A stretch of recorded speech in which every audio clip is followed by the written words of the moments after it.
Good evening to all of you. Myself, D. Rajashekhar Reddy, former professor in geology, Andhra University, and geologist in GSI, and at present doing voluntary service in INTAC for promoting geoheritage for the last 10 years. I welcome you all to the continuing geoheritage webinar series.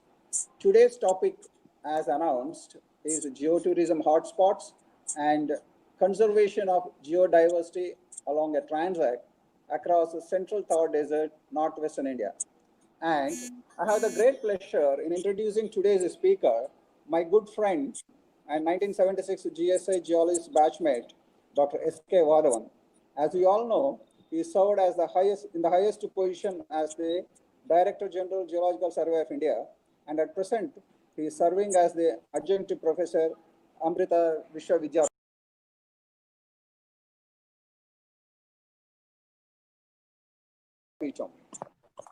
He is a very dynamic and a committed geologist. Besides many geological contributions, his contribution to promote geoheritage in our country is exemplary. After the recognition of 26 national geological monuments by GSI, there was a considerable gap. He has reinitiated the process and designated nearly 10 more as national geoheritage sites during his tenure as DGGSI. I'm happy to say that the Eramati Dibalu, the late quaternary coastal red sand dunes of Visakhapatnam, which we have been trying to protect, has got the designation as the National Geological Geoheritage Sites because of his support. I'm also happy to say that he has joined us in INTAC and continuing his valuable contributions for promoting geoheritage in our country. Friends, we have just come out of the major solar eclipse. Let's hope that whatever that might be eclipsing the start of geoparks in India will also be cleared soon with all our combined efforts. Now, I won't stand between you and the speaker and request Dr. Vadhavan to take over. Dr. Vadhavan, please. Thank you. Thank you, slide. So, good evening to all of you. Thank you, Reddy Garo, for introducing me. A good old friend of mine, my batchmate in Geological Survey of India. And we were together in our orientation course also. And we have had some real great evenings together. So, midways, I think somewhere around 17 or 16 years of service in GSI, he preferred to join Andhra University. And it was essentially his initiative that he organized one conference. And that was, I think, May 2013, that we gathered and we gave a real big thrust to this movement of developing, preserving geoheritage sites in India. So we have come a long way. And again, thank you very much, Ravi Sahab and his entire team who is organizing this webinar and this continuing series. So today I'll be talking about geotourism hotspots and conservation of geodiversity along a transect across central Thar Desert. It is in the northwestern India, and the location of Thar Desert, as all of you must have seen, that it's northwestern part. Most of western Rajasthan is covered with this, and northern part of Gujarat is also covered under this dryland environment. And it goes right up to Indus River, now presently flowing in Pakistan. And on the eastern side, we have Aravalli Hill ranges, the hills which are acting as large obstruction for advancing desert sands. And this is the area which is having very low rainfall, very high evaporation, and all other characteristic features of desert environment, the type of vegetation that we get in these type of dryland environments. And the tract that I would like to take you along to show you the geotourism hotspots is from Jodhpur to Jaisalmer. Now, this is a very well-known, very well-established tourist destinations otherwise also, because a lot of cultural and historical heritage is preserved here. And typical Rajasthan culture, typical Hindu architectural aspects are seen in the forts and palaces of these areas. So these tracks are very well known and very well traveled by international as well as national tourists. What is really needed now is to add the geodiversity aspects. This is the third dimension. If we add into it, then the whole picture changes to much more comprehensive and much more meaningful for many of the modern day tourists, because now the tourists are also demanding much more information regarding the geodiversity of the areas that they are visiting, about the palaces and the type of rocks which are used to build those palaces. And accordingly, I'll take you people along from Jodhpur to Jaisalmer, and also introduce you to some of the already well-known geological monuments, national geological monuments, which were declared way back in, I think, 1976. At Jodhpur, we are having two monuments. So I'll just start by showing you the general geology, because the important aspect is that geological component needs to be given better emphasis, because other aspects are already well known. The history and the valor and the cultural aspects of Jodhpur and Jaisalmer are already well known. That I'll also be mentioning. But we need to really understand and appreciate the geology component of it. And if we see the geological map of, say, Rajasthan, we have 4 major terrains identified in Rajasthan. That is, we are having the basement complex, BGC, that Archean complex. And it is on the eastern side of it, we are having the Vindhyans. And on the western side of it, we are having the folded Aravalli and Delhi.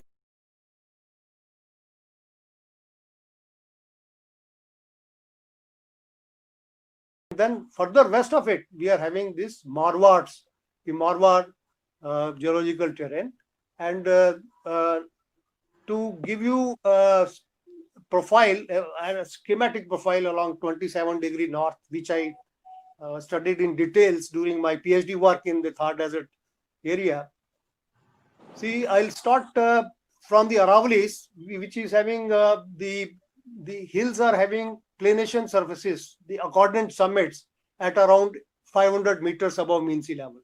If we move further west, then there is a fall, and on the ground level, we get the dune fields, which are of low dunes. That is this Medta Degana area, and Didwana area is also there. Number of lakes are there in this. This is falling in 320 to 340 meters height.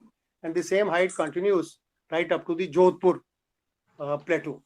In fact, Jodhpur is having dissected plateau kind of rocky exposures. And I'll be giving you more details from Jodhpur onwards, further westwards towards the Jaisalmer dune fields in some and further west. Now, these Jodhpur highlands, these are the residual dissected hills.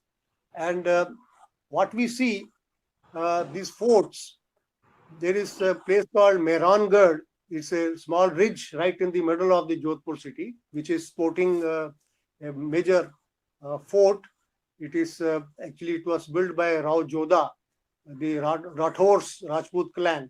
They shifted their capital from Mandor to this place, and they constructed a huge palace in 1459, Christian era. And this is actually occupying Malani rhyolites and Jodhpur sandstone. Sandstones were used to build the palace, the fort itself, and the foundation was laid on the rugged hill of Malani rhyolites. And it is here Geological Survey of India has one geological monument, that is of welded tuff. The rhyolites and the pyroclastic rocks, the ignimbrites of nearly 700 million years age, they are located here, and this was declared as geological monument in 1976. Now, this is one aspect of a typical rock type, which is very rare, not only in India, I think the entire world, that acidic volcanism of 700 million years age is very rare. So that is protected here. And it is having erosional contact with the overlying sedimentary rocks. That is the Jodhpur group sandstone. It is Marwad supergroup. And these sandstones are almost horizontal, undisturbed. And there is this kind of non-conformity. Igneous rocks overlying being overlain by the sedimentary rocks. So this place, Mehrangarh Fort, is actually a house to two geological monuments which need to be emphasized. And interestingly, here itself, uh, the property and the museum is owned by Maharaja of Jodhpur, present day Maharaja of Jodhpur, His Highness Gajraj Singh Ji. So he has constituted a museum trust, Mehrangarh Museum Trust. And under that trust, they built a rock garden there. And it was more to protect the desert ecology, more to protect the biodiversity of the area. So not much was actually emphasized on the geodiversity. But of late, there is Professor Mathur from Jodhpur University and his team. So they have been interacting and they are also providing good consultancy and technical details on the geological aspects of this area and also on the water conservation, the rainwater harvesting, which the king used to, and the people who are living there, they used to adopt the water harvesting. Because it's a very low rainfall area. So whatever rains are received, the water used to be stored there right on the top of the hill itself. So I'll be talking more about it, and we'll move towards the Jaisalmer Fort, which is again built with the golden yellow colored siliceous limestone of Jaisalmer, that Jurassic formation, and it is it shines in the glow of this the sunset low angle sun rays, and it looks like golden fort. That's how it's called, Sonar Killa. In fact, the famous movie by Satyajit Ray was also built around this fort, the Sonar Killa. So this is also another very famous, already very well visited tourist spot, but we'll be highlighting more on the geological aspects here.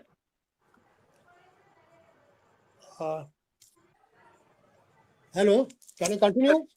Yes, sir. Please. Okay, so these two geological monuments I'll be just mentioning. So the first two stops are there only, and they are seen right on at the entrance point of the Mehrangarh Fort. Now presently, I think a lift is also operating.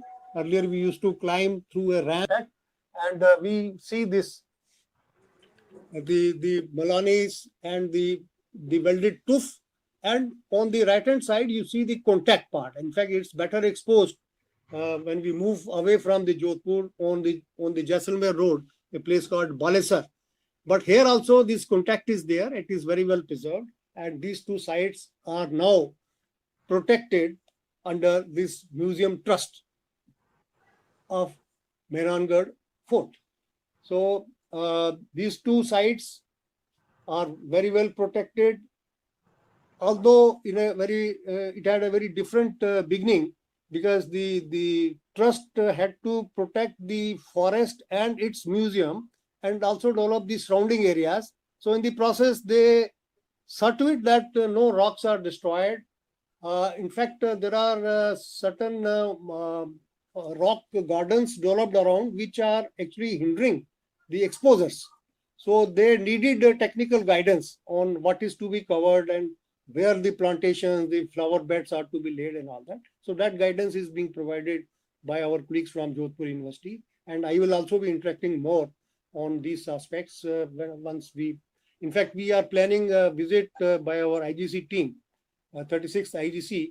One of the field trips is also planned from Jodhpur towards Jaisalmer, and many more sites will be seen during this field trip. So our next site will be now recently Professor Mathur has discovered certain Adhikara fossils from the Jodhpur group of sandstone from the quarries nearby, and Professor Mathur's team is doing a great job in exposing and preserving those Adhikara fossils, the soft-bodied impressions of these fossils, which are again dated to around 620 to 540 million years of age. So the contact between these two is about 100 million years of age of erosion or non-deposition. This in itself is important. Okay. So next we are moving away from Jodhpur. Of course, Jodhpur has got a few other cultural aspects to visit around. So I will not be detailing more on those aspects. They are already well known, and they can be downloaded from any of the websites and all that. So the tourist details. But the geological aspects I'll be highlighting. There is a Kailana Lake. Hello, there is some disturbance. Hello. Sir, should I continue? There is some disturbance there. Is it okay? Yeah, it's okay, sir. Please continue. Okay. Should I continue again? Yes, sir, please. Okay. So our third stop is geotourism hotspot is the Kailana Lake area. We are actually on our way towards Jaisalmer, which is about 280 kilometers from Jodhpur. So we'll be making stops en route. And Kailana Lake is a water reservoir, artificially created lake. And not only the rainwater is stored here, but of late we get fresh water supplied to this lake from Indira Gandhi Nehar Pariyojana, that is the Rajasthan Canal. This canal was built to bring in water from Satluj River, the Himalayan glacial meltwater, and through pipeline, the drinking water supply to Jodhpur city is meant, and in fact, it is stored here at Kailana Lake. In addition to the rainfall reservoir which is created here, and from here there are other good spots around. Nice, good picnic spots have come up. And one Machia Biological Park is developed just near the main entrance of this lake. So this is another additional interest of those who are interested in the biological life. So biological park is also developed by the state government, by the Jodhpur administration. Okay. So we move further on towards Jaisalmer. Our next stop will be to show you the contact again. Its place is called Balesar. It's a very nicely exposed contact. On one side, we are having the sandstones overlying the Malani rhyolites flows, the dark colored, chocolate colored Malani rhyolites, which are having very shattered and very weathered appearance and very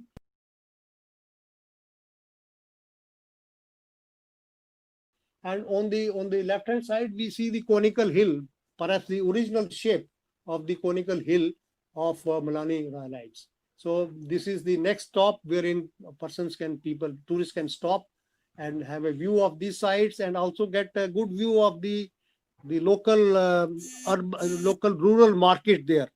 This could be one of the tea breaks actually, and they can also have a good view of the sandstone quarries which are being quarried. For the sandstone is being quarried from here in this area. The Jodhpur sandstone is also quarried, and a lot of stone work, cutting and polishing is also happening in the vicinity. These are the latest developments. This sandstone quarrying, cutting and polishing industry has come up on this. Next, from here, after taking a break, we move towards a place called Shergarh Tri-Junction. Now, Shergarh is a place which is right central to the Thar Desert, and it is this particular area is very well known for the typical parabolic dunes. Now, the parabolic dunes are characteristic features of the Thar Desert. In fact, my PhD research work was also around this Shergarh area, as this is showing you a lot of very typical landforms of aeolian deposits of different generations. Now here, in this upper photo, you can see persons walking. It's nearly half a kilometer walk.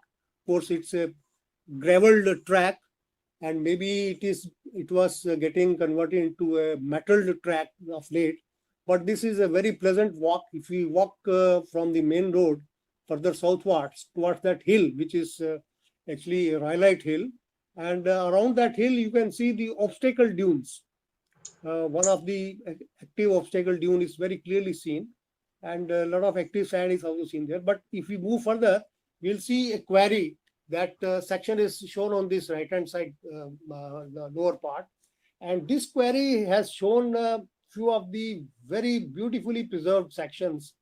They are actually the Cluvio-Aeolian deposits. Now, these are the indicators for the paleoclimatic changes which this area has witnessed. And the light colored layers are the Aeolian deposits, the Aeolian sands. the way the obstacle dunes are being formed now. So they were being formed at that time.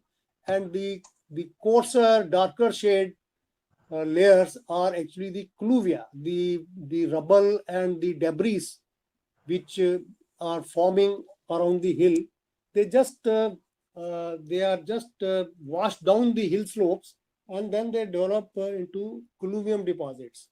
And there are at least 4 such layers, alternating layers of aeolian and colluvial deposits. And these aeolian deposits, once I was actually working, and those were the days when Professor Singhvi, Professor Ashok Singhvi, a great leader he's the leader, the world-class leader who adopted thermoluminescence dating methods.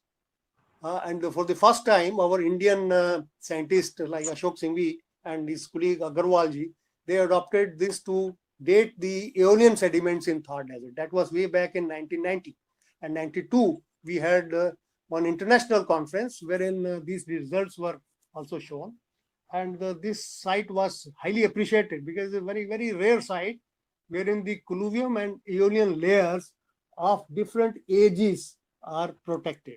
And this is a close-up. And here the international teams also, they started doing more detailed work subsequent to 1992 details.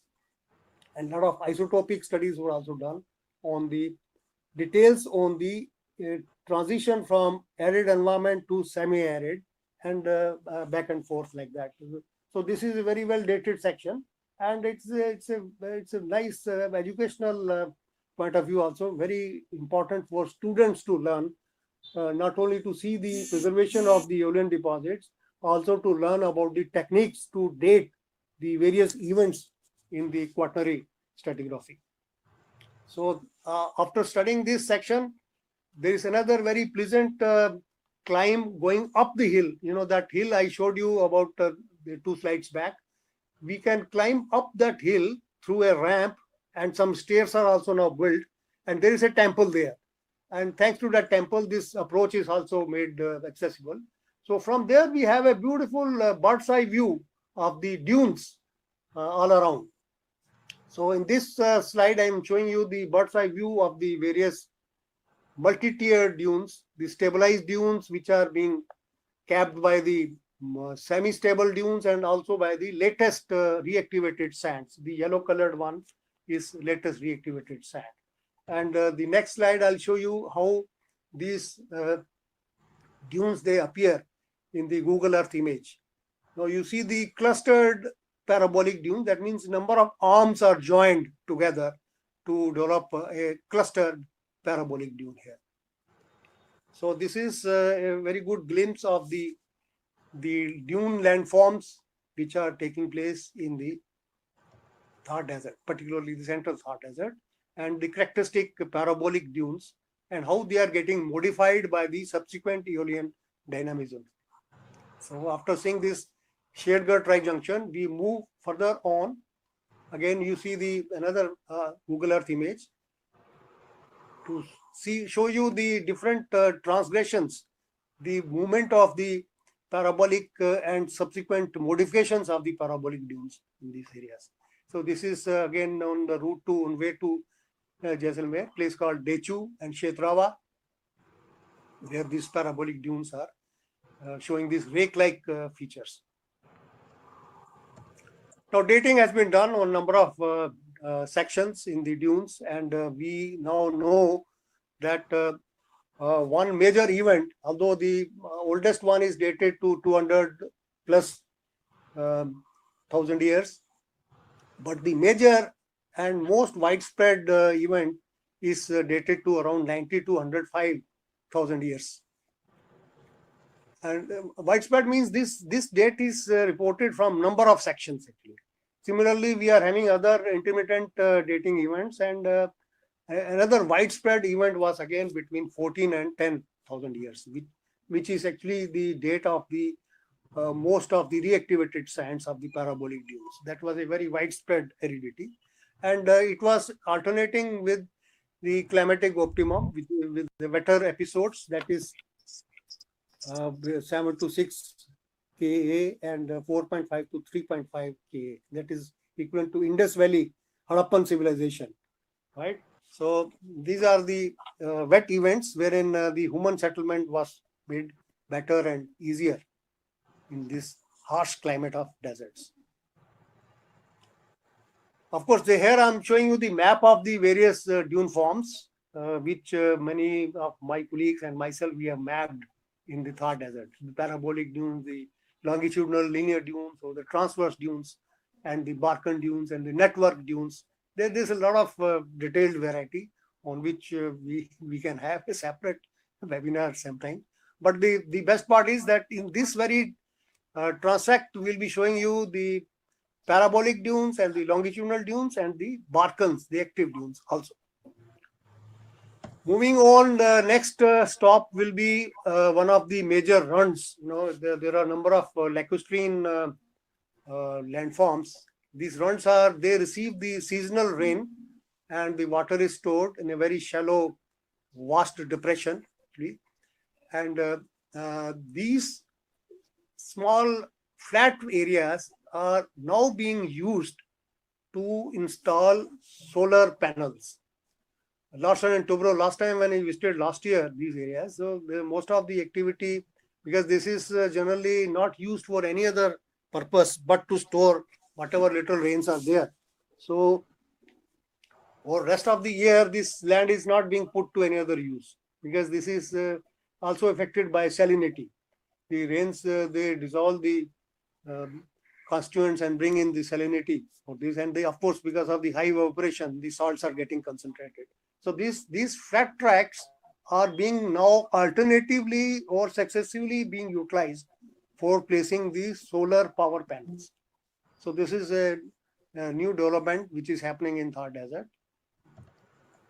Okay, similar such views, again we see the accumulation of salt, that is the Pokhran Salt Lake, which is just next stop, and salt is being actually quarried from here. Salt is actually extracted by exposing it to the solar energy. So salt pans are there, and similar the lower portion I'm showing you the interdune flat areas or depressions which receive the seasonal rains and also the accumulation of calcium carbonate. So calcium carbonate rich clay silt is accumulated in these areas. So these are the interdune playas.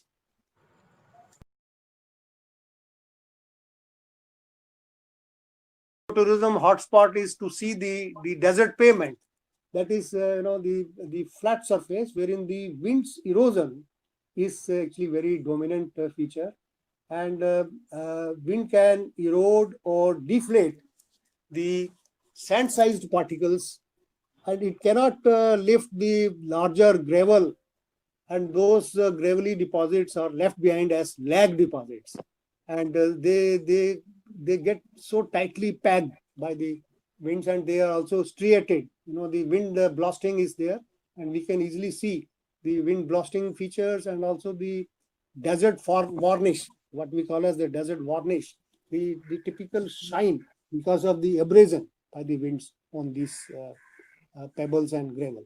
So this is very important component of the deserts, not only in Thar Desert, but other deserts also. This kind of flat feature is very common, wherein the coarser clastics are retained as lag deposits due to the wind deflation. And these clastics, they form a beautiful landscape in that area.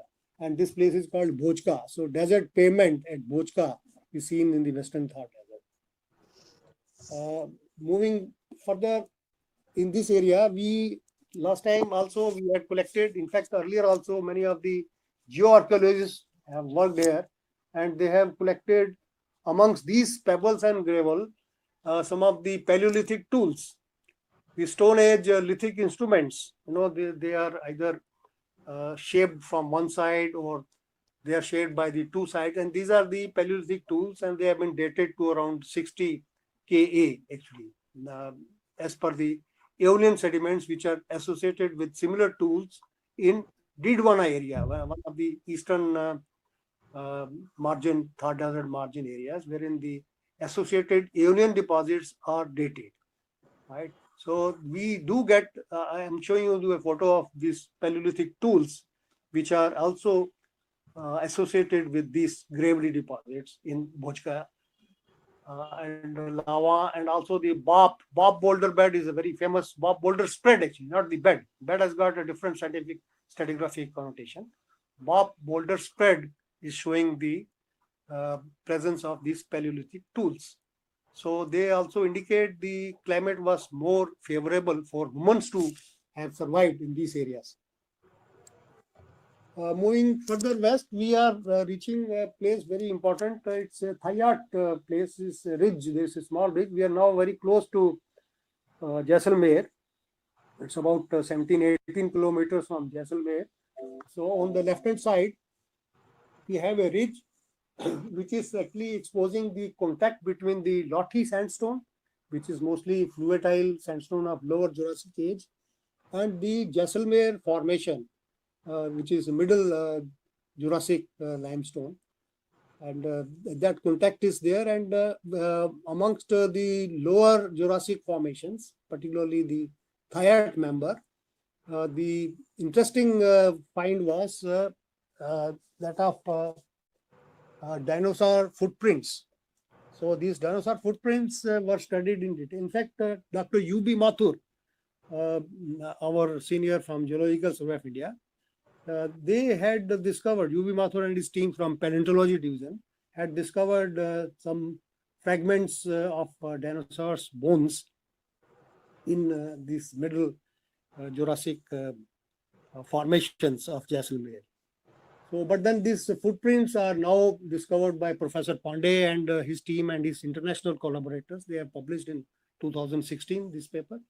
And these are the sites which is actually indicating that during Jurassic time, lower Jurassic and early part of the middle Jurassic, the area was favorable. It was a land area and it was favorable for the dinosaurs to roam around. So this is a typical Jurassic Park, actually, the kind of movie that we have seen. It's a typical dinosaurs Jurassic Park, natural Jurassic Park. So these are the evidences which need to be explained with a lot of signage and boards, display boards, and the sites also need to be protected. And of course, there are a number of other fossils, marine fossils associated with these formations, which are also exposed and seen in this area. So moving further, we of course now come and take rest at Jaisalmer. And Jaisalmer also, again, it's a huge cultural ensemble, a lot of palaces, old havelis, old mansions. It used to be a major trading center way back in 11th and 12th century. And the most of the buildings here are built with the yellow colored limestone, siliceous limestone, which is occurring in the vicinity. So the entire city gives a very different look. You know, it's a golden city. It's more like out of the heavens, you see this beautiful glow on the various buildings and all that. And this palace is, it's also in the World Heritage Palaces, World Heritage Hill Forts category. And one of the oldest, in fact, the second oldest fort in Rajasthan. So it has got its own unique value. And other important aspect of this fort is that it is still a living fort. Living fort means people of those generations, their descendants are still living inside the palace, inside this fort. I think there is only one similar example that is there in France, wherein the people are still living in one of the old forts. So this is another unique feature, and it is all surrounded by various other rocky hamadas, rocky exposures, and the sand dunes.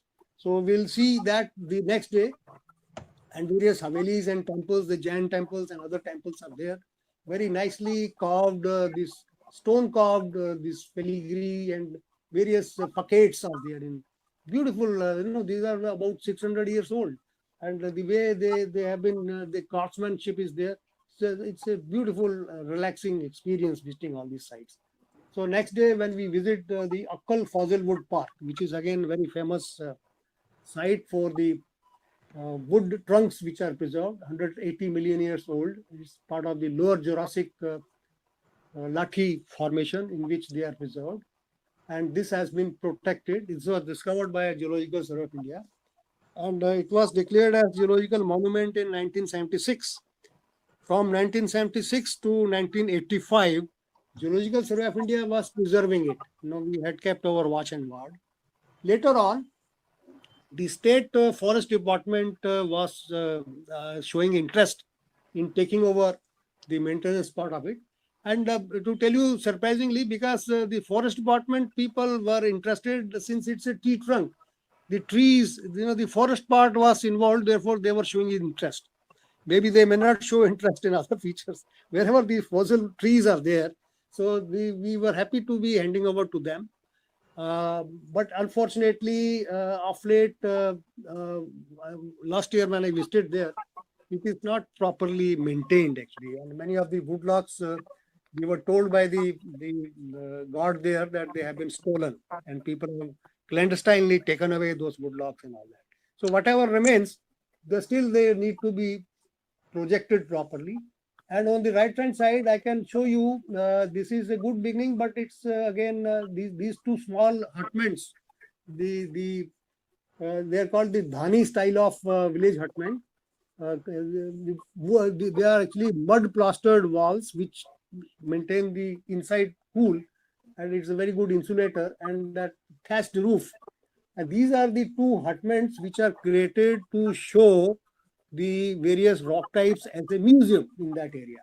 But then it needs to be strengthened further. So these ethnic style of museum huts, they are there right within the fossil park. So this is to be upgraded, and a lot of technical advice is to be given to these people. And I've been interacting with the DFO there, and we'll see more of this. And of course, they have also left about 3 or 4 emus. This ostrich-like bird, it's a real good attraction for the kids there, and they are just roaming around, and they are so friendly with the people who are visiting there. So this Akkal Fossilwood Park is also a beautiful sight to see. This is again being protected by the Desert National Park Authority, that is under part of the Forest Department, right? Now, again, after visiting the fort and the Havelis and enjoying the local cuisines, one can see some active dunes. Active dunes are at some. This is also part of the Desert National Park, and it's another beautiful scenery wherein we see the barkans, multiple series of barkans, which are resting over the longitudinal dunes, which are stabilized and all that. We have done the detailed studies in this area. So these dunes are there, which are active, spontaneously active actually, right in the core of the Thar Desert. And we can enjoy a lot of camel safaris. People prefer moving around on these camels and take the ride ups and downs of the dunes and all that. And there are long distance safaris also.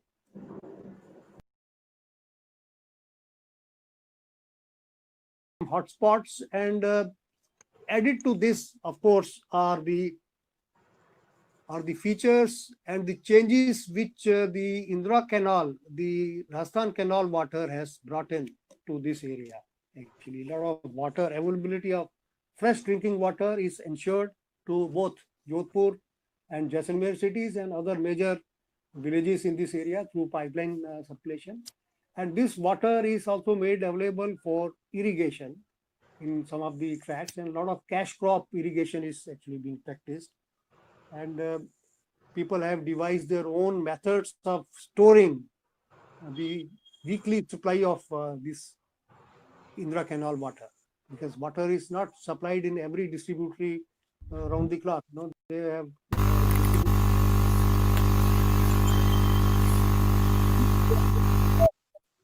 windmills and solar panels, and these are the renewable energy resources. In fact, the entire desert landscape can be dotted with this storage of the renewable energy, and it can be utilized for a lot of other developmental activities in the area. So with this, I will close. Okay, so friends, this was a very brief presentation, and 2 things I wanted to highlight regarding the conservation of geodiversity. There are 2 models which I have tried to show here. One, two geological monuments and very important sites are being preserved by the Mehrangarh Museum Trust, that is owned by the Maharaja there. Okay, there's a trust, and they are spending money to preserve it, and they have created their own rock garden to showcase the desert ecology. And in the process, the underlying rocks are also getting preserved. Although a lot of technical advice is needed to guide them and to display the various constituents of the geological monuments and the importance, the significance of those rocks which are there. Other example, other model is that of the state government protecting the Akkal Fazil Wood Park, for example. That is part of the Desert National Park. And they have been doing it. Initially, of course, they were quite enthusiastic. But then we know that in government service, people keep changing, and whatever DFO comes there, he's got his own priorities.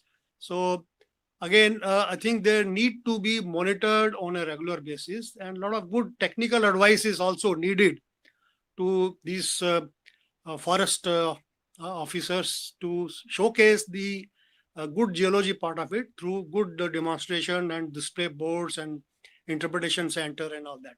So these are the two models wherein both private operated as well as the government supported preservation efforts, the conservation efforts are seen. And I think we need to do a lot more because there are a lot many more sites along the route. And this is a very old time-tested route wherein the geology component is now being added, and that needs to be conserved. So thank you very much. Any questions? I'll be very happy to be interacting with you all. Thank you and congratulations, Dr. Wadhwan, for an excellent presentation.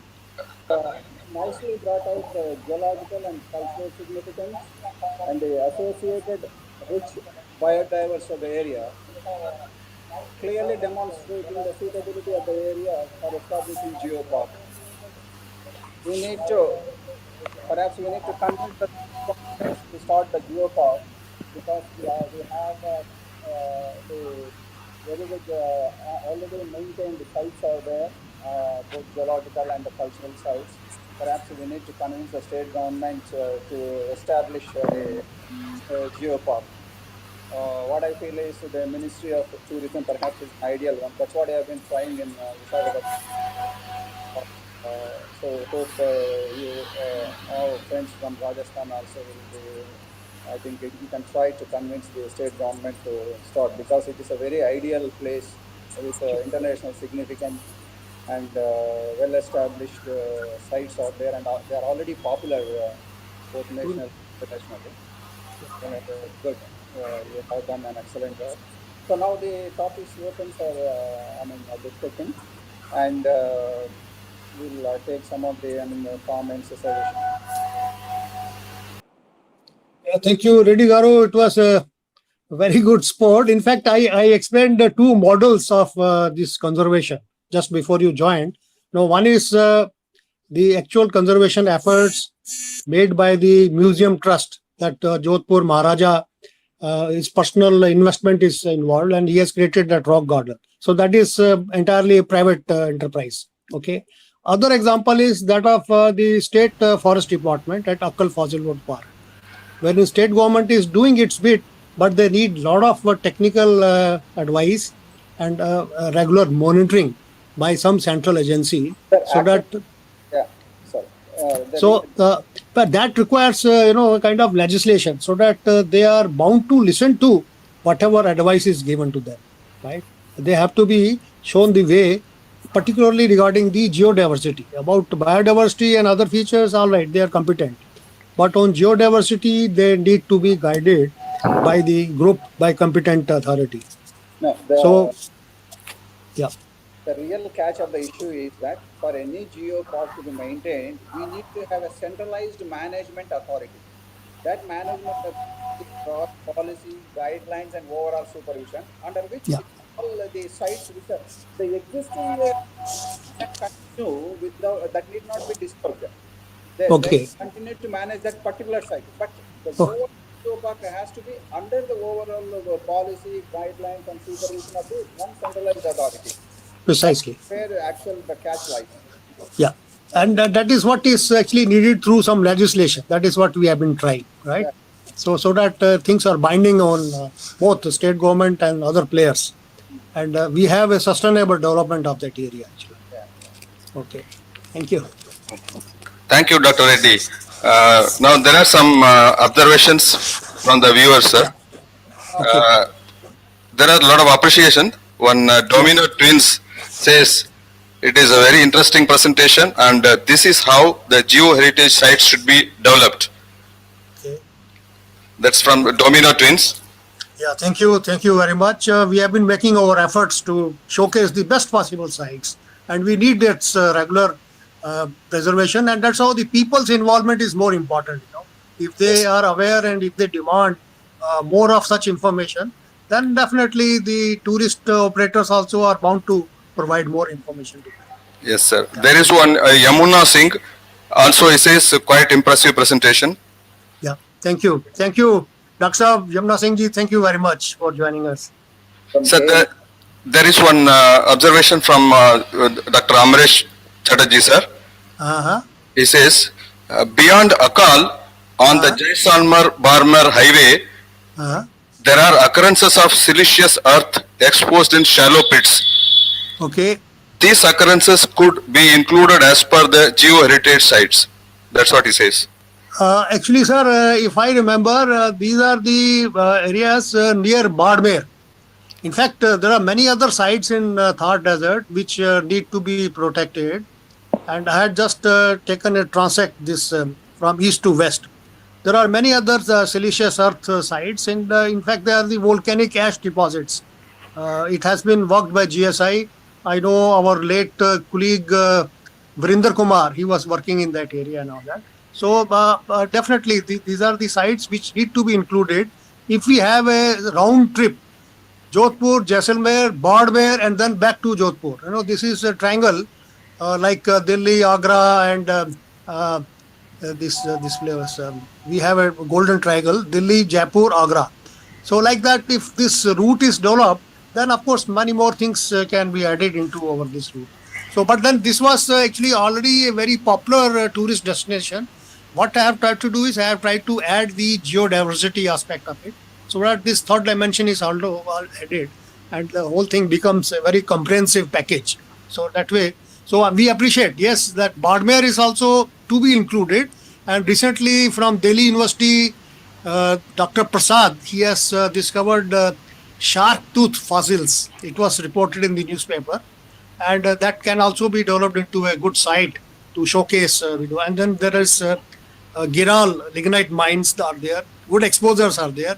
So things can be expanded, provided we have a good regular management authority in place to develop it. These tourist circuits, they need to be developed. We have a lot of details on geology and other things. Thank you. Thank you, Chatterjee sir. Even that recent value addition by Bhargav Saab and his team regarding that recent publication, Geo Heritage, our 7. Yeah. See, Bhargav Saab and that Madam Kaur Madam, Gurmeet Kaur, they have been actually highlighting the built environment. The palaces and other buildings, the historical heritage buildings, they were built by the rocks which were available locally or maybe transported from elsewhere. So they have been actually talking about what is actually called as global heritage stone resources. Global heritage stone resources. Actually, they are dealing more in that, and that is also important. And in fact, sometimes it is clashing with the protection of some rare site, which also gets disturbed or excavated. Recently I published a small note on responsible mining and how geodiversity also needs to be protected, because we cannot simply go on mining things and destroying the rare and unique geological wealth which is available in that area. So that is another contribution. And of course, that Yellowstone is very popular. So really thanks to Bhargav Saab, who has taken initiative in bringing these good details into international circuit. Thank you. Thank you, Adhan, sir. Dr. Girija Mohapatra says, excellent presentation. Congrats, Dr. Vadavan. Are, thank you, Girja Dada. How are you, sir? Thank you very much. So nice. Good join us. So And- nice, sir. And congrats also from Somnath Bhattacharya, sir. Oh, thank you. Thank you, Somnath Dala. Thank you. And Mr. Domino Twins says, there should be a separate department in GSI for geo-heritage development, which can help in the fast development of geo-heritage sites. Yeah, actually, we have one. It is not named as Geo-Heritage Division. We have a curatorial division actually at central headquarters, curatorial division. And also in regional headquarters, we have this part of pathology division to take care of the various museum and such exhibitions which GSI organizes from time to time. But yes, I agree, we need to really have a real dedicated team of very good officers. Particularly, I would personally feel that there is a huge number of women geologists now, and they are very meticulous in planning and executing preservation of certain things. So I would be very happy if this division is also created at the regional levels, at the various regional headquarters. That will be a great addition to our actual the way we tackle and approach conservation aspects. So that's a very good suggestion. I think it needs to be taken care. Thank you. There are any other questions, sir? Any other things? Otherwise, so once again, thank you very much, Dr. Vadavan, for excellent presentation. And Thank you. certainly thank the organizers, Ravi Kumar Garu, Ramurthy Garu, and others, technical support team, and all the participants who actively participated and then spared their valuable time in listening to this. And I hope in future it will continue with more enthusiasm and then continue to sustain this activity. Once again, thank you all. If anyone has got any this thing, they can contact through our website. This WhatsApp group. Thank you once again. Thank you all. Yeah, thank you. Thank you very much. Thanks for joining us. Thank you. Thank you, sir. Thank you, sir. Thank you. Bye. Yeah. I'll close this. Okay. Thank you. Thank you, everyone team. Thank you.